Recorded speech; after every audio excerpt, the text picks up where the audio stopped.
Amém. Oremos. Pai, te agradecemos, ó Pai, por cada momento aqui já vivido, ó Pai. Nesse momento vamos estar tendo a mensagem com o pastor Mateus, ó Pai. Faça o Senhor, o seu servo, um vaso da sua mensagem, ó Pai. Que o Espírito Santo só possa estar tocando, ó Pai, no coração dele, ó Pai. E que cada mensagem, ó Pai, que for falada, cada palavra que for falada aqui, ó Pai, possa estar entrando em nossos corações. E nós fazemos, ó Pai, a vontade do Senhor sempre, ó Pai. Esteja conosco, nós te agradecemos em nome do seu Filho amado, Jesus. Amém, Senhor.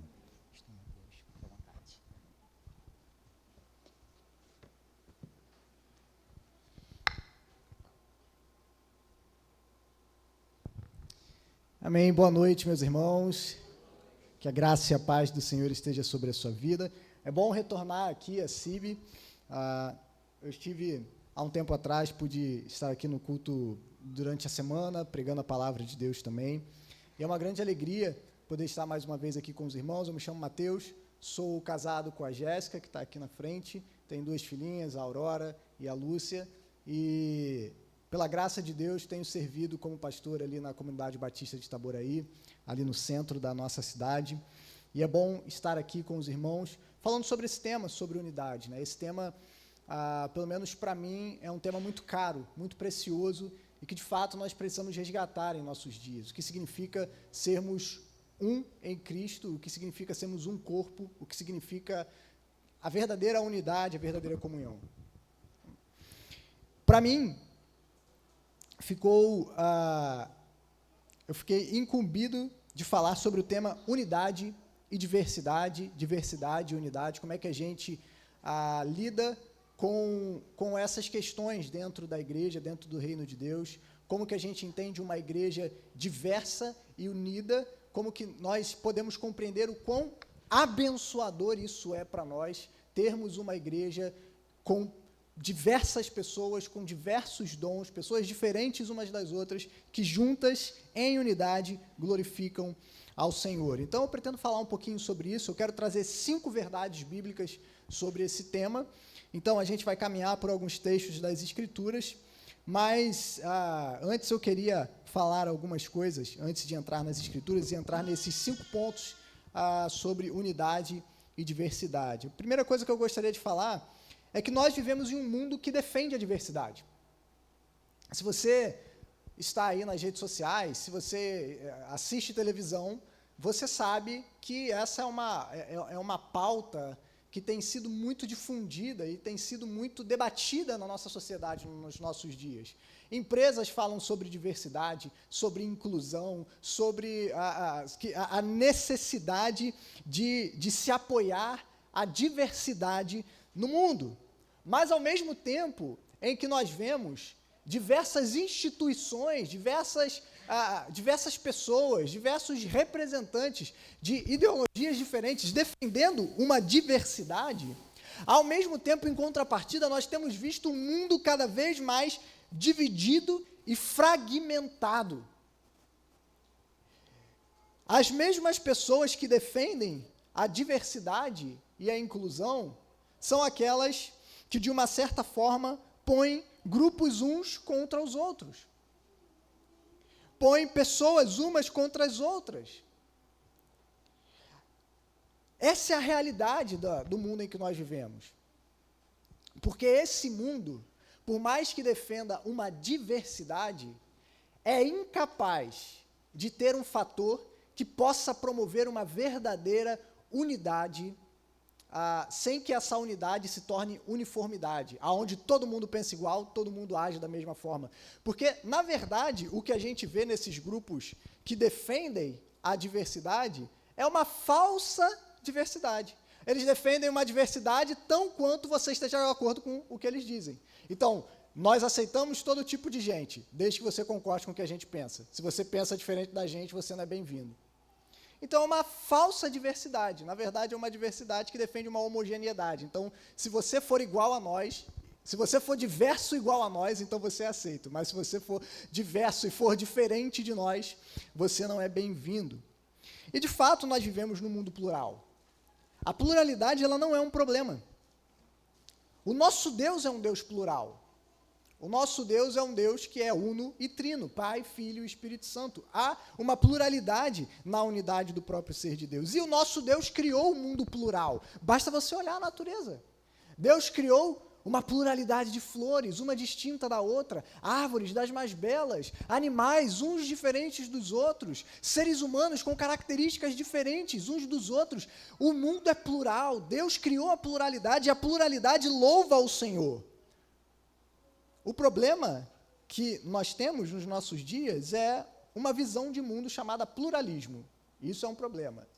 É uma visão, uma ideia que defende de que tudo aquilo, toda a verdade é uma verdade e deve ser aceita.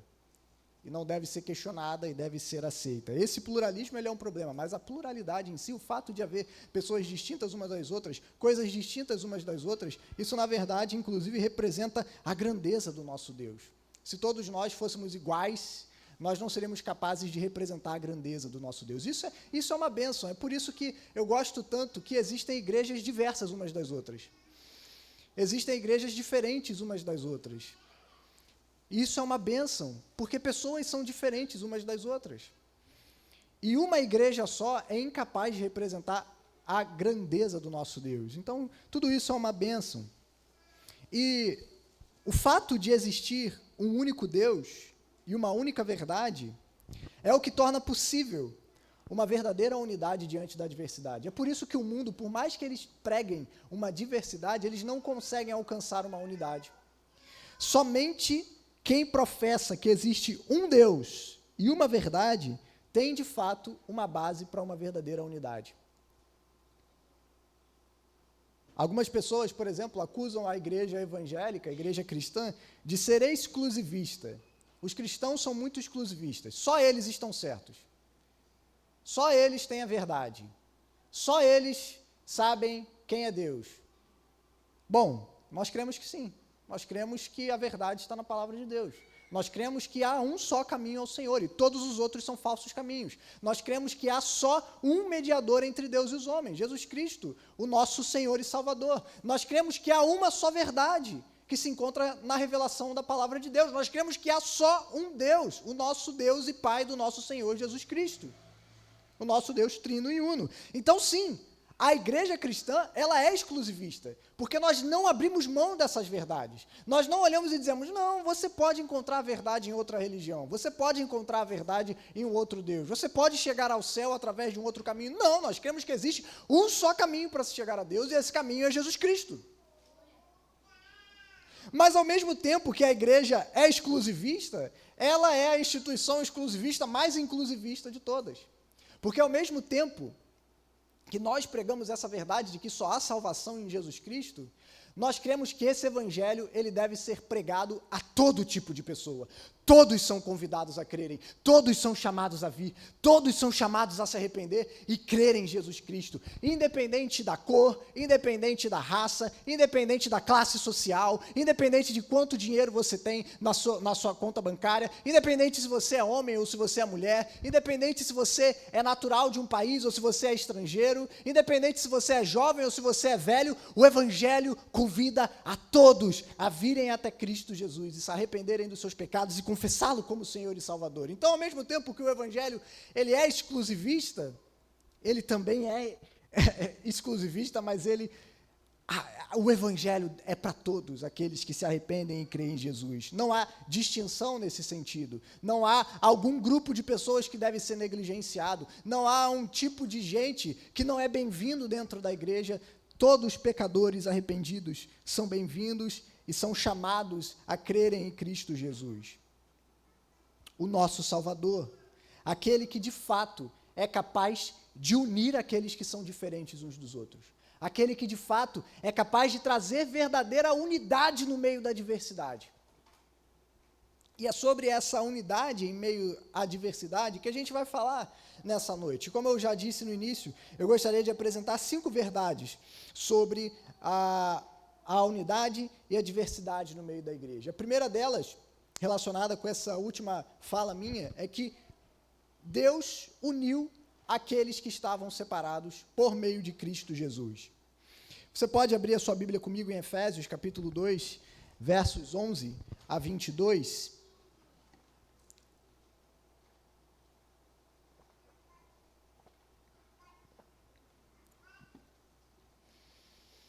aonde o apóstolo Paulo fala algo sobre isso. Efésios capítulo 2, versos 11 a 22. Esse vai ser o maior texto que a gente vai ler nessa noite. E diz assim a palavra de Deus: portanto, Paulo está escrevendo para uma igreja gentílica, de maioria gentílica, cristãos que não vêm do contexto do judaísmo. E ele está dizendo o seguinte: portanto, lembrem-se de que no passado vocês eram gentios na carne, chamados incircuncisão por aqueles que se intitulam circuncisão, ou seja, os judeus, que é feita na carne por mãos humanas. Naquele tempo vocês estavam sem Cristo, separados da comunidade de Israel, e estranho às alianças da promessa, não tendo esperança e sem Deus no mundo. Mas agora, em Cristo Jesus, vocês que antes estavam longe, foram aproximados pelo sangue de Cristo, porque Ele é a nossa paz. De dois povos, Ele fez um só. E na sua carne, derrubou a parede de separação que estava no meio, a inimizade. Cristo aboliu a lei dos mandamentos na forma de ordenança, para que dos dois criasse em si mesmo uma nova humanidade, fazendo a paz, e reconciliasse ambos em um só corpo com Deus por meio da cruz, destruindo a inimizade por meio dela. E quando veio, Cristo evangelizou paz a vocês que estavam longe, e paz também aos que estavam perto, porque por meio dele, ambos temos acesso ao Pai em um só Espírito. Assim vocês não são mais estrangeiros e peregrinos, mas concidadãos dos santos e membros da família de Deus, edificados sobre o fundamento dos apóstolos e profetas, sendo ele mesmo, Cristo Jesus, a pedra angular. Nele, todo o edifício bem ajustado cresce para ser um santuário dedicado ao Senhor. Nele também vocês estão sendo edificados, junto com os outros, para serem morada de Deus no Espírito. Que verdade impressionante que o apóstolo Paulo está dizendo aqui. Paulo está trazendo àquela igreja de Éfeso a realidade de que antes, eles que eram gentios por natureza, não pertenciam ao povo de Israel, não eram herdeiros de Abraão e, portanto, detentores das promessas de Deus para o seu povo. Eles estavam separados de Deus, eles estavam sem esperança no mundo, mas Paulo diz que agora, após a vinda de Cristo, Jesus veio e pregou a paz de dois povos distintos, judeus e gentios.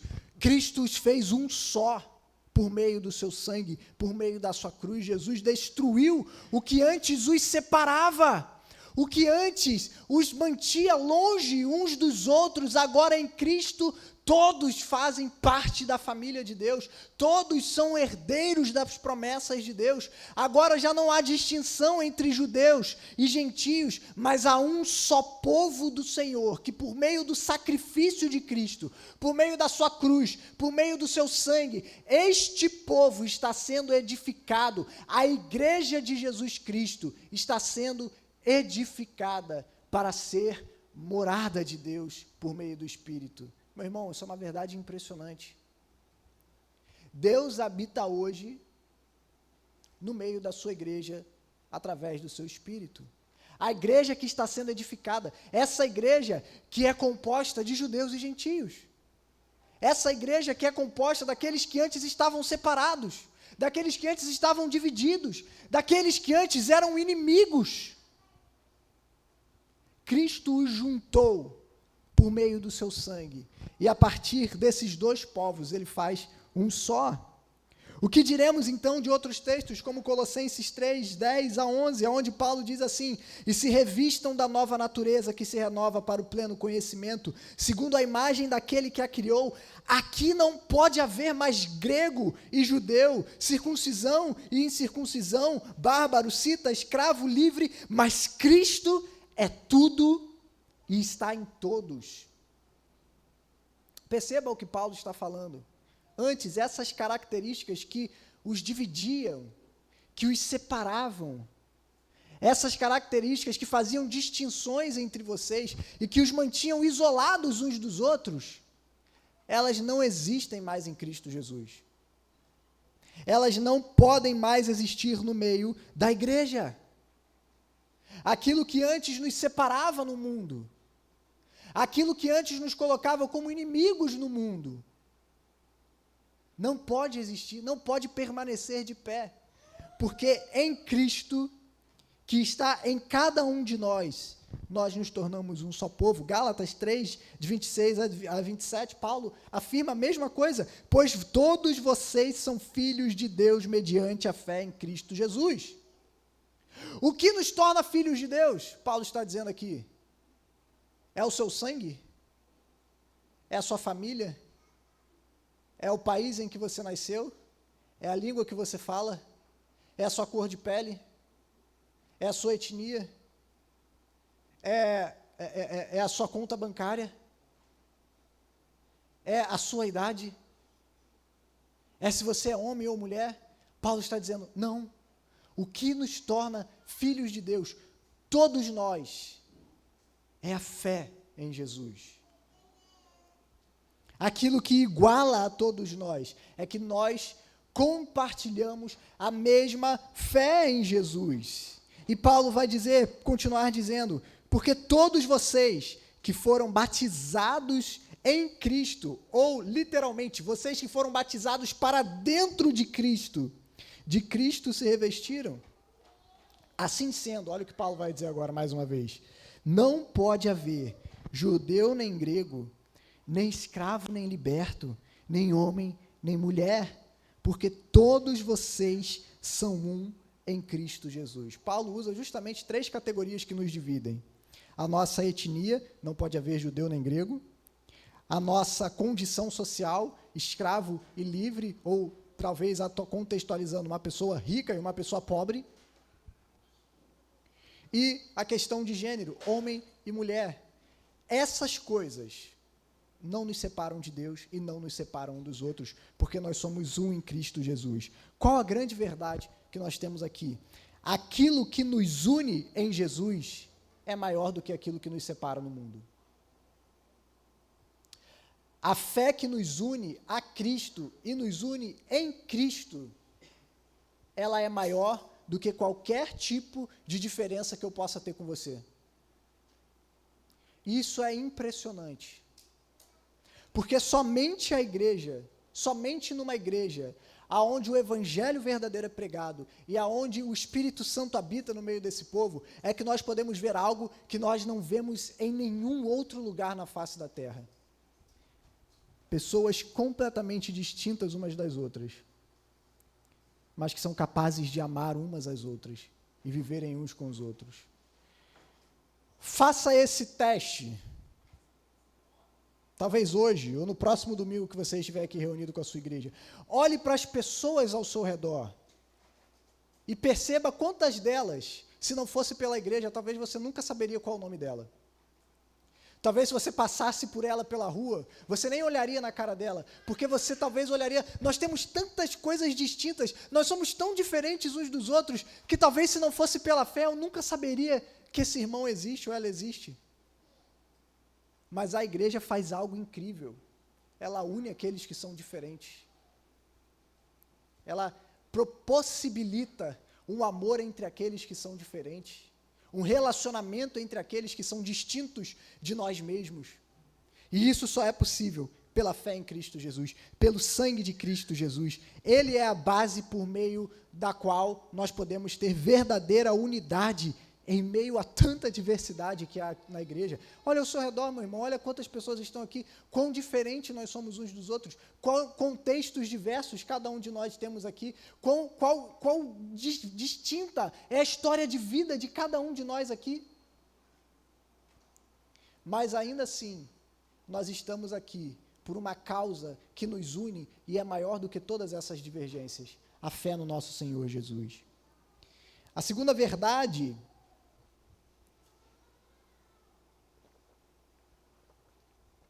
que nós podemos pensar sobre esse tema é que a diversidade e a unidade na igreja representa o caráter do nosso Deus trino.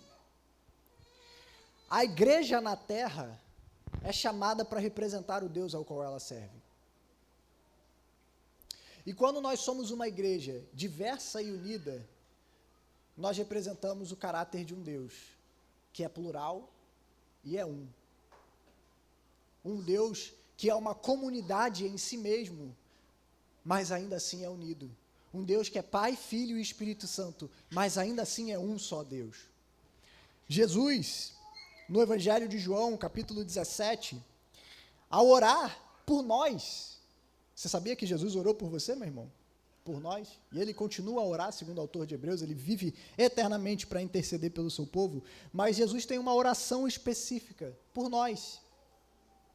Ele diz assim em João 17, se não me engano é o texto aqui da conferência, a partir do verso 20, não peço somente por estes, mas também por aqueles que vierem a crer em mim por meio da palavra que eles falarem, a fim de que todos sejam um. E como tu, ó Pai, está em mim e eu em ti, também eles estejam em nós, para que o mundo creia que tu me enviaste. Eu lhe transmiti a glória que me deste, para que sejam um, como nós o somos, eu neles, tu em mim, a fim de que sejam aperfeiçoados na unidade, para que o mundo conheça que tu me enviaste e os amaste, como também amaste a mim. Algumas verdades que Jesus fala aqui. A unidade que ele tem com o Pai. O Pai está no Filho, o Filho está no Pai, Pai e Filho são um. E a oração de Cristo é que ele esteja em nós, para que nós sejamos um com ele, da mesma forma como ele é um com o Pai. A igreja é chamada para representar essa unidade que existe intrínseca no ser de Deus. Somos chamados a sermos um, porque Deus é um. Somos chamados a sermos um povo diverso e ao mesmo tempo unido, porque o nosso Deus é um Deus trino e uno, e nós, como povo de Deus, somos chamados a representar o caráter desse Deus. E há muitas formas que nós representamos isso, por exemplo, nos nossos cultos. Uma delas, e que eu acho a mais bela de todas, é quando nós cantamos em uma só voz. Um momento de louvor congregacional, aonde nós abrimos as nossas vozes. E somos muitas vozes, mas ao mesmo tempo, quando cantamos as verdades do Evangelho, somos uma só voz. Muitas vozes que se tornam só uma voz. Representando o caráter do nosso Deus, representando a pluralidade e a unidade no meio da igreja, representando a diversidade e a unidade no meio da igreja. Uma igreja que consegue viver dessa forma é uma igreja que representa o seu Deus. Então, a segunda verdade é que quando nós somos uma igreja unida e diversa, nós representamos o caráter do Deus Trino. Aqui é um problema de muitas igrejas em nossos tempos, as chamadas igrejas para nichos. Igreja só para jovem, igreja só para casados, igreja só para adolescentes, igreja só para um grupo específico de pessoas, igreja só para surfista, igreja só para, idosos. Imagine aí, uma igreja onde todos são iguais. Por mais que o evangelho esteja sendo pregado ali, falta algo no meio dessa igreja. Falta a diversidade. Falta aquele que é diferente. Porque quando nós só nos reunimos com aqueles que são iguais a nós somos incapazes de amar aqueles que são diferentes. Amar os que são iguais a nós é muito fácil.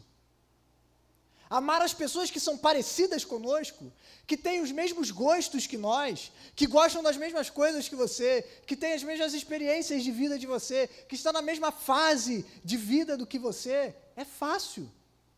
É por isso que, via de regra, os nossos amigos mais próximos de nós são aqueles que mais se parecem com a gente.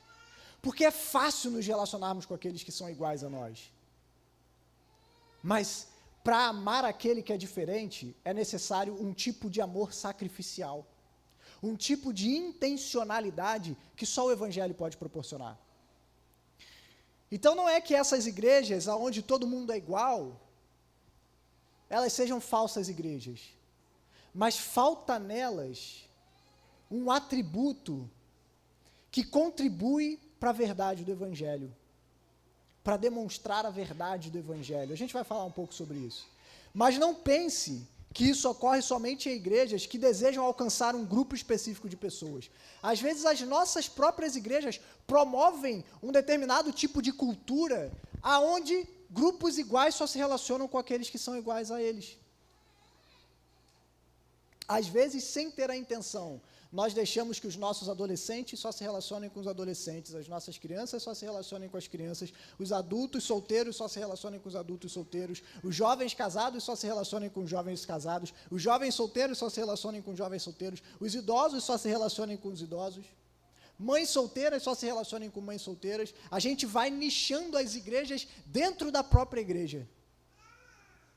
E a gente perde a beleza que é você poder olhar e ver um adolescente sentando e conversando com um ancião na igreja e aprendendo com ele. A gente perde aquilo de um jovem solteiro, de poder caminhar e visitar uma família com filhos e poder aprender sobre o casamento e poder ajudar aquela família a cuidar dos seus filhos. A gente perde tanto quando nós não permitimos o relacionamento entre os diferentes dentro da igreja, aonde a gente vai criando nichos aonde não há espaço para que essas pessoas diferentes se relacionem entre si. E nós só nos relacionamos com os iguais. As nossas igrejas precisam criar ambientes de discipulado, uma cultura de discipulado, aonde o idoso possa ter o espaço para ele conversar com o jovem que está entrando na faculdade e compartilhar um pouco da sua experiência, aonde jovens profissionais tenham espaço para se relacionar com as crianças da igreja, aonde famílias, casais mais velhos possam ajudar casais que estão iniciando o seu noivado e aprender com eles e compartilhar a mesa. Isso é belo dentro da igreja, meus irmãos, e isso representa o caráter do nosso Deus. Mas há uma outra verdade que esse texto de João nos ensina, a terceira verdade sobre unidade e diversidade, é que a unidade e a diversidade dentro da igreja testemunham a verdade do Evangelho. Jesus diz, a fim de que todos sejam um, e como tu, ó Pai, está em mim e eu em ti, também eles estejam em nós, para que o mundo creia que tu me enviaste. Mais uma vez, no versículo 23, ele vai dizer, para que o mundo conheça que tu me enviaste e os amaste. Então, quando nós somos diversos e unidos, nós testemunhamos a verdade do Evangelho. O Evangelho ele resplandece de maneira mais efetiva entre nós. Quando um incrédulo entra numa igreja e ele vê pessoas diferentes se relacionando umas com as outras, amando umas às outras, ele fica confuso, você sabia? Ele olha e fala assim, era para essas pessoas se odiarem. Era para essas pessoas estarem, não conseguirem olhar na cara um do outro. Como é possível que esses grupos estejam aqui dentro desse lugar e eles estejam se relacionando uns com os outros e amando uns aos outros? É possível por causa de Cristo. E quando as nossas igrejas experimentam essa unidade em meio à diversidade, a verdade do Evangelho resplandece para um mundo que não consegue entender essa unidade. Um mundo que busca essa unidade, mas não consegue encontrar, porque eles buscam em coisas que nos separam. Enquanto aquilo que nos une em Cristo é muito maior. Quando as nossas igrejas refletem essa verdade, elas transmitem o Evangelho para esse mundo sem esperança, para esse mundo que já não sabe mais como se relacionar com o diferente. É só dentro da igreja, por exemplo, que você é capaz de ver duas pessoas de posições políticas distintas convivendo juntos e se amando. Ainda mais em tempos de polarização como o nosso, de esquerda e direita, aonde esses grupos estão se degladiando dentro das redes sociais, no campo do debate público. Somente dentro da igreja a gente consegue perceber pessoas de direita e de esquerda compartilhando o pão e o cálice da comunhão. Isso é loucura para esse mundo. Mas Cristo é maior do que aquilo que nos divide. E quando a nossa igreja consegue vivenciar essa unidade em meio à diversidade, a verdade do Evangelho brilha de modo mais pleno em nosso meio. Isso testemunha a verdade de quem Cristo é, aquele que veio para unir os que estavam separados e os que eram inimigos. De Deus, em primeiro lugar, e uns dos outros. Essa é a terceira verdade. Por isso, meus irmãos, tem um autor que ele diz que a comunidade cristã, ela é a apologética máxima da verdade do Evangelho. Quando nós vemos uma verdadeira comunidade cristã, uma verdadeira igreja cristã, essa igreja é um importante instrumento na defesa da fé. Porque a verdade cristã, ela não é simplesmente um argumento irrefutável. A verdade cristã é uma pessoa irrefutável, a pessoa de Jesus Cristo. E nós somos chamados a entrar em um relacionamento com Jesus. Mas quando nós entramos em um relacionamento com Jesus, nós somos convidados a entrar em um genuíno relacionamento uns com os outros também. Por isso, se você conhece um amigo ateu, agnóstico, talvez a melhor coisa que você possa fazer por ele é chamá-lo para experimentar a verdadeira comunidade cristã. É chamá-lo para ver de perto como o povo de Deus, diverso e unido, trata uns aos outros, ama uns aos outros. E é por isso que é um péssimo testemunho uma igreja dividida. E é por isso que é um péssimo testemunho para esse mundo, quando os irmãos são incapazes de viver em comunhão. É por isso que Deus odeia aqueles que semeiam discórdia entre os irmãos. Porque isso mancha o nosso testemunho como povo de Deus. É por isso que existem algumas coisas que não deveriam ser toleradas dentro da igreja, como a difamação, a fofoca, a ira, a amargura. Nós deveríamos, como povo de Deus, buscar sempre a restauração nos relacionamentos. É inimaginável você estar dentro de uma igreja e ouvir de um membro que ele é incapaz de perdoar o seu irmão. Isso deveria ser uma coisa impensável dentro da igreja. Deveria ser algo impensável dentro de uma comunidade cristã. Pessoas que não se falam, não conseguem olhar no rosto um do outro, porque tiveram algum problema. E são incapazes de sentarem juntas e resolverem esse problema. São incapazes de perdoar e pedir perdão. Isso deveria ser inconcebível dentro de uma comunidade cristã. Porque como pode aqueles que foram alcançados pelo perdão de Cristo Jesus serem incapazes de perdoarem uns aos outros? Mas nós muitas vezes permitimos isso na nossa comunidade. Às vezes porque a gente não quer ter conversas difíceis. Ter conversas difíceis é difícil, senão não seriam conversas difíceis. Porque às vezes sentar com alguém que te ofendeu e olhar no olho desse irmão e falar assim: meu irmão, aquilo que você me falou me magoou profundamente, aquilo que você fez comigo me magoou profundamente, mas eu te perdoo em Cristo. Porque é difícil sentar com um irmão com quem você ofendeu e você falou barbaridades para aquela pessoa, você sentar para ela, chegar para ela e falar assim: meu irmão, eu quero te pedir perdão, porque eu te amo em Cristo Jesus, e eu não posso viver, eu não posso ter a minha consciência em paz, enquanto eu não resolver esse problema com você. Mas nós não vemos isso sendo incentivado em muitas igrejas. E o quanto isso queima o testemunho da igreja diante desse mundo, porque a gente não consegue refletir essa unidade no meio da diversidade. E com isso, o testemunho da verdade do Evangelho fica manchado. A quarta e penúltima verdade é que a diversidade e a unidade na igreja é uma bênção. É uma bênção, meus irmãos. 1 Coríntios, capítulo 12, versos 4 e 6, o apóstolo Paulo diz assim: ora, os dons são diversos, mas o Espírito é o mesmo. E também a diversidade nos serviços, mas o Senhor é o mesmo. E a diversidade nas realizações, mas o mesmo Deus é quem opera tudo em todos.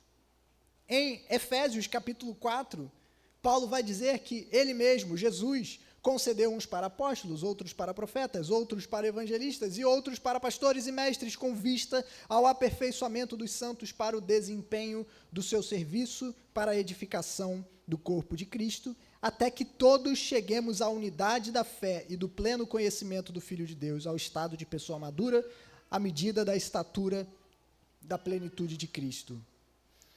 O que Paulo está falando aqui? Que Deus distribui no meio da sua igreja dons diversos para a edificação do povo. E é uma bênção ter pessoas que são diferentes de você na igreja, meu irmão. É uma bênção ter pessoas que têm dons diferentes dos seus, que atuam em áreas diferentes das suas, que fazem coisas diferentes de você. Às vezes a gente acha que isso é um problema, que todo mundo deveria fazer o que a gente faz, que todo mundo deveria gostar do que a gente gosta, que todo mundo deveria atuar no ministério que a gente atua, porque o ministério que a gente atua é o ministério mais importante da igreja. Mas não, meus irmãos, que bom que o seu irmão que está do seu lado não é igual a você. Deus deu a ele dons, capacidades, talentos diferentes do seu, e isso não é para competir com você, mas é para a sua edificação. É para o seu crescimento. E Deus te deu dons específicos para a edificação do seu irmão. Então, quanto mais dons diferentes a gente tem na igreja, quanto mais pessoas distintas nós temos na igreja, quanto mais serviços nós temos na igreja, mais a igreja cresce, amadurece e se torna parecida com Jesus. Eu sozinho sou muito pouco para representar a Deus. Eu preciso do meu irmão. Eu preciso de você. Já dizia a cantiga infantil. Às vezes as músicas infantis, elas são capazes de transmitir mais verdade do que as músicas adultas, né? Eu preciso de você, você precisa de mim, nós precisamos de Cristo até o fim. E essa é a realidade do corpo de Cristo, meu irmão. Ninguém caminha sozinho. Ninguém serve a si mesmo. Ninguém estende a mão e toma do cálice sozinho. Para mim, essa é um dos momentos mais belos da igreja. É o momento no qual a ceia está sendo servida. Na nossa igreja, ninguém estende a mão para tomar o cálice. Todos são servidos. Indistintamente, todos são servidos. E todos servem. Ninguém serve a si mesmo. Ninguém é um indivíduo que vai lá sozinho e eu tomo da mesa da comunhão sozinho. Todos são servidos. Ninguém vai e serve a si mesmo, mas todos servem e todos são servidos. Essa é a realidade da igreja. E é uma bênção essa diversidade no meio do povo de Deus. Que bom que não somos iguais uns aos outros, que bom que não somos parecidos uns com os outros, que bom que Deus distribui dons diferentes na sua igreja para a edificação, até que cheguemos à unidade, o pleno conhecimento do Filho de Deus. A unidade e a diversidade no meio da igreja é uma bênção. E por último, a quinta verdade que eu gostaria de compartilhar com vocês é que a diversidade e a unidade no meio da igreja antecipam a realidade escatológica do povo redimido de Deus. Nós lemos em Apocalipse 7, de 9 a 10, depois destas coisas vi E eis grande multidão que ninguém podia contar, uma multidão uniforme, de pessoas parecidas uns com os outros, de pessoas iguais uns aos outros. Não, uma multidão de todas as nações, tribos, povos e línguas, em pé, diante do trono e diante do Cordeiro, vestidos de vestes brancas, com ramos de palmeiras nas mãos, e clamavam com voz forte, dizendo: ao nosso Deus que está assentado no trono e ao Cordeiro pertence a salvação. Você consegue perceber como o povo de Deus será um povo diverso e unido? Como João conseguiu perceber que estavam lá gente de toda a tribo, língua, povo e nação? Porque eles eram diferentes uns dos outros. Porque eles eram diversos uns dos outros. Mas ainda assim estavam unidos uns aos outros. Essa diversidade e essa unidade será plena quando estivermos reunidos com Cristo. Mas nós podemos experimentá-la, antecipar isso em nossos dias, quando nós experimentamos a unidade e a diversidade no meio da igreja. Quando a gente é capaz de amar o diferente, de conviver com o irmão que é diferente de você, nós antecipamos, nós experimentamos um pouquinho daquilo que vai ser pleno na eternidade. Nós antecipamos, nós temos uma pequena prova. Sabe quando você vai casar? E aí você vai no buffet, e o buffet deixa você experimentar um pouquinho daquilo que vai ser, o que vai ser oferecido. Ou quando você vai na sorveteria e tem aquele monte de sabor, e aí você pede: posso experimentar esse saborzinho ali? E você tem um antegosto, você tem uma provazinha do que é aquele sorvete de fato. Quando na igreja nós experimentamos essa unidade e essa diversidade, nós experimentamos um pouquinho daquilo que vai ser a eternidade do povo redimido de Deus. Nós antecipamos para o presente essa realidade gloriosa do futuro. Nós podemos desfrutar hoje, quando nós estamos unidos com o povo diverso de Deus, em nossas igrejas. E isso se aplica não só dentro das nossas igrejas, mas também no reino de Deus de maneira geral. Nós precisamos aprender a caminhar, nós precisamos aprender a cooperar com outras igrejas diferentes da nossa. Nós precisamos aprender a orar por outras igrejas. Nós precisamos aprender a caminhar juntos com outras igrejas. Porque no final das contas, meus irmãos, a nossa preocupação não é que a CBI cresça, não é que a CIB cresça, ou que a PIB cresça. A nossa preocupação é que o Evangelho cresça, é que Jesus se torne conhecido na nossa cidade, é que Jesus seja mais amado e santificado na nossa cidade. Se vai ser por meio da CBI, da CIB, da PIB, meus irmãos, tanto faz, o importante é que Cristo seja glorificado, e que nós aprendamos a unir os nossos esforços para que o Evangelho avance, que a gente aprenda a deixar aquilo que nos separa de lado, porque aquilo que nos une em Jesus é muito maior. É uma tristeza, nós vemos igrejas que se tornaram, como se diz? Se tornaram, competem uma com a outra. Se tornaram rivais. Estão disputando espaço. Meus irmãos, que coisa terrível isso é. O que nós precisamos aprender a fazer é contribuirmos uns com os outros. Porque, como eu falei no início, é uma bênção que tenham igrejas diferentes da sua na nossa cidade. Porque a nossa igreja é incapaz de representar a Deus sozinha. O nosso Deus é grande demais. Que bom que existem igrejas diferentes da nossa, aonde talvez alguma pessoa vai vir e talvez não vai se sentir tão bem aqui, mas vai se sentir bem na outra igreja do nosso irmão, e talvez não vai se sentir bem na outra igreja do irmão, e talvez vai se sentir bem aqui. E que bom que existem igrejas diferentes umas das outras. E isso não é um problema. A gente não deveria olhar com amargura e com rancor e dizer: poxa Deus, na igreja do outro lado da rua vai todo mundo para lá e o Senhor não manda ninguém para cá. Nós deveríamos nos alegrar com a graça de Deus. Convido você, o tempo não permite, eu já quero caminhar para o final, depois dá uma lida em Barnabé, como Barnabé era Barnabé pertencia à igreja de Jerusalém. E a igreja de Antioquia estava crescendo pra caramba. O evangelho lá estava bombando. Todo mundo estava se convertendo na igreja de Antioquia. E aí Barnabé é enviado para lá para ver o que estava acontecendo. Quando ele chega lá, sabe o que ele faz? Ó, vocês estão errados, estão fazendo tudo errado. Não é desse jeito, não. Ó, não é dessa forma que tem que ser igreja, não. Vocês estão errados. Não é dessa maneira. Não. Barnabé chega lá e a palavra de Deus diz que ele se alegra quando ele vê a graça de Deus. Ele se alegra, ele encoraja aqueles irmãos. Ele encoraja eles assim, vamos, meus irmãos, continuem. Continuem. A gente tem que parar de competir uns com os outros. Não estamos competindo, meus irmãos. Somos parceiros no crescimento do reino. Não é o nosso nome que tem que se tornar famoso, a nossa igreja que tem que se tornar influente, é Jesus que tem que ser conhecido. É o reino de Cristo que tem que avançar.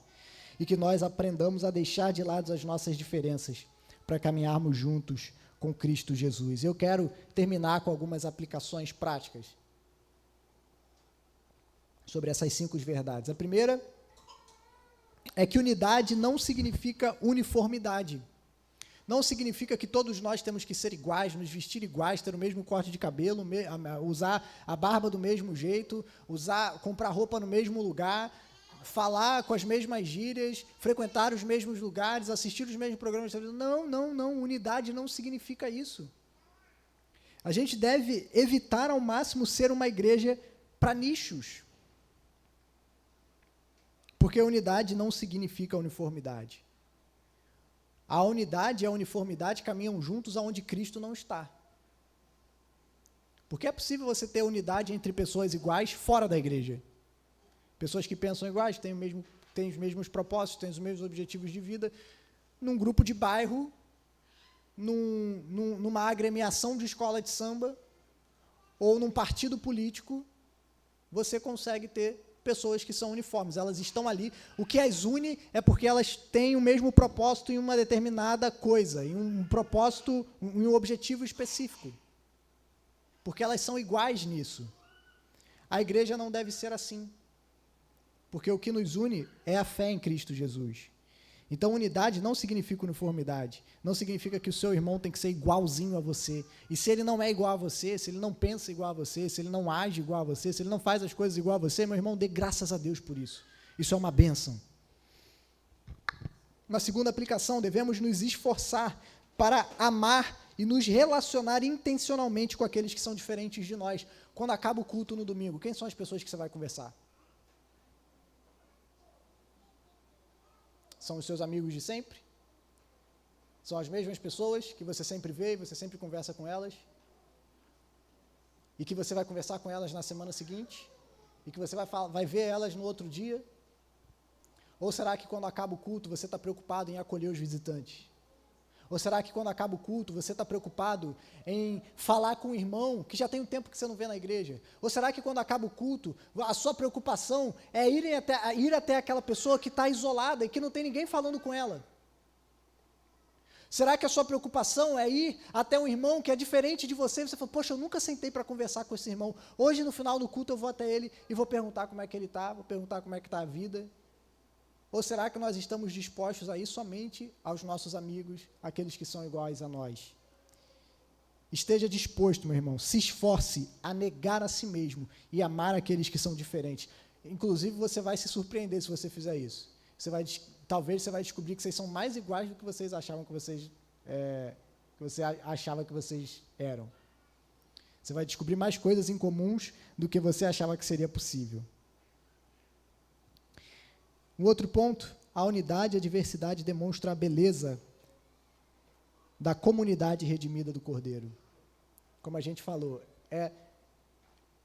às vezes ter uma diversidade no meio da unidade vai ter muita confusão. Aonde tem gente, tem confusão. Mas é uma confusão bela, meus irmãos. É aquela mistura boa de gente diferente, com cenários de vida diferentes, com famílias diferentes, com culturas diferentes. E aí você vai ter aquele irmão que fala mais alto, você vai ter aquele irmão que é mais tímido, você vai ter aquele irmão que é espalhafatoso, você vai ter aquele irmão que é brincalhão, e você vai ter aquele irmão que é mais sisudo, mas é extremamente generoso e carinhoso, mas que ele não dá uma risada na igreja. E você vai ter aquele outro que faz piada de tudo, e você vai ter aquele outro que é meio fresquinho, sabe, que não gosta de nada, tudo está ruim. Mas essa gente, todo mundo junta nessa mistura que é a igreja, e essa gente se amando, sendo capaz de amar, sendo capaz de conviver com o diferente, isso testemunha a grandeza do Evangelho. Por último, entenda, meu irmão, que as pessoas que são, entenda que existem pessoas na igreja que são diferentes de você, que têm dons diferentes de você, encoraje essas pessoas que têm dons diferentes dos seus. Não seja um crítico, porque ele não faz as coisas igual a você, ou porque os dons dele não são iguais aos seus. Encoraje os seus irmãos alegremente, porque Deus foi quem deu esses dons para ele, Deus foi quem deu esses dons na sua igreja. Não tenha inveja das capacidades que Deus deu para outros. Às vezes a gente olha com inveja para o nossa, ele é tão capacitado, aquela irmã canta tão bem, e eu sou tão desafinado.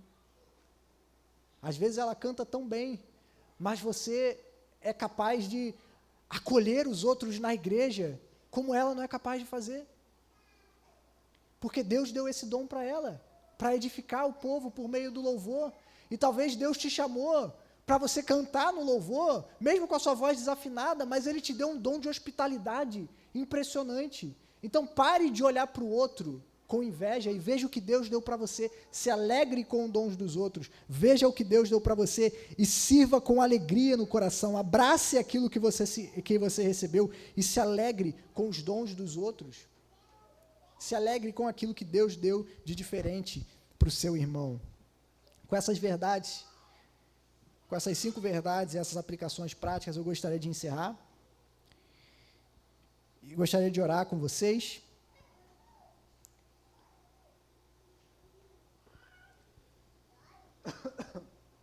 Pedindo que Deus nos ajude. Perdão. Porque esse tipo de unidade em meio à diversidade não é capaz de ser produzido humanamente. Só o Espírito Santo pode produzir isso. Esse é o tipo de realidade que só pode ser produzida sobrenaturalmente. Eu quero orar com vocês, pedindo para que o Espírito Santo gere isso, na CIB, na CBI, nas igrejas de Itaboraí, para que a gente seja um em Cristo. Pai, nós te louvamos nessa noite, e eu te agradeço pela tua graça revelada a nós, te agradeço pela tua bondade, te agradeço pela oportunidade de estar aqui com os meus irmãos, e por esse tema tão importante que tem sido levantado nessa conferência do Sinalizando o Reino. E a minha oração, Senhor, é para que o teu Espírito Santo visite as nossas igrejas de maneira especial nesses dias. E forme, Senhor, em nós uma cultura de unidade em meio à diversidade, que exalte ao Senhor, que demonstre o caráter do nosso Deus trino e uno, e que glorifique ao teu nome, que demonstre a verdade do Evangelho. Ajuda-nos, Senhor, a sermos capazes de amar aqueles que são diferentes de nós. Ajuda-nos, Senhor, a amar aqueles que são, que talvez não teriam nada em comum conosco, a não ser a fé em Cristo Jesus, mas essa fé é mais do que suficiente para nos tornar um, para nos unir. Nos ajude, Senhor, a deixar as nossas diferenças de lado, para servir ao nosso Senhor e Salvador Jesus Cristo, porque a nossa fé que nos une é maior do que aquilo que nos divide. Por isso, nos ajude a ser uma igreja unida e diversa para a glória do Senhor. No nome santo de Jesus é que nós oramos. Amém e amém.